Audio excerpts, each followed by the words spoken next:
ज़कात किन लोगों पे फ़र्ज़ है और किन लोगों पे फ़र्ज़ नहीं? कौन लोग हैं जिन्हें आप ज़कात दे सकते हैं और वो कौन लोग हैं जिन्हें आप ज़कात नहीं दे सकते? अक्सर ये सवाल रमज़ान के शुरू होते ही पूछे जाते हैं, तो याद रखें कि 8 लोगों को आप ज़कात नहीं दे सकते। नंबर 1, सैयद को ज़कात नहीं दे सकते, नाबालिग को ज़कात नहीं दे सकते, मालदार को ज़कात नहीं दे सकते। 4, काफिर को ज़कात नहीं दे सकते। 5, वालिदैन जिनसे आप पैदा हुए हैं उनको ज़कात नहीं दे सकते। जो आपसे पैदा हुए हैं बच्चे, उनको ज़कात नहीं दे सकते। मियाँ बीवी को, बीवी मियाँ को आपस में ज़कात नहीं दे सकते। इसके अलावा खाला, फूफी, चाचा, मामू, आपके कज़न्स, ससुर, दामाद, सास, आपके बहन, आपके भाई जो मुआशी लिहाज में तकसीम में पीछे रह गए हैं, इन सब को आप ज़कात दे सकते हैं। फिर ज़कात देते हुए बताना भी ज़रूरी नहीं कि ये ज़कात के पैसे हैं।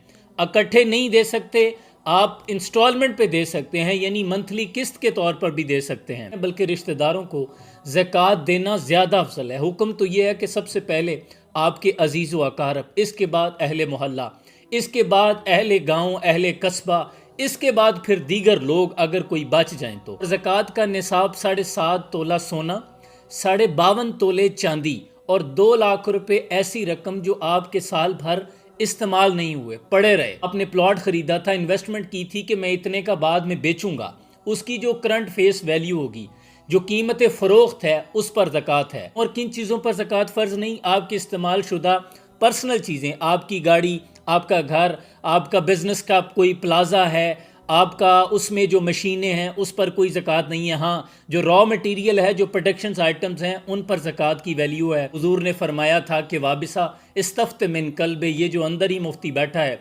इसी से पूछ लेते। हर इंसान के अंदर ज़मीर मौजूद है, वो आपको बता देता है कि आप साहिब निसाब हैं या नहीं। और याद रखें कि ज़कात देने से कभी माल कम नहीं होता, और ये गारंटी किसी आम दुनियादार की नहीं है, ये ताजदार कायनात आमिना के लाल रसूल अकरम सल्लल्लाहु अलैहि वसल्लम की गारंटी है कि माल कम नहीं होगा। और जैसे नमाज रूह को पाक करती है, इसी तरह ज़कात माल को पाक करता है। अगर माल में बरकत ही नहीं है तो फिर हमारे घरों में खुशहालियाँ कहाँ से आएंगी? फिर रातों को चैन की नींद कैसे आएगी? यही वजह है कि हमारे घरों में नचाकियाँ, परेशानियाँ, बीमारियाँ, इन चीज़ों ने डेरे डाल रखे हैं। क्यों? हमारे माल पाक नहीं है। एक हराम का लुकमा खा लें तो 40 रोज़ तक दुआ कबूल नहीं होती, नमाज कबूल नहीं होती। तो जिस बंदे का पूरा जिस्म, सारा गोश्त ही हराम पे पला हो, उन लोगों की ज़िंदगी में सुकून कहाँ से आएगा?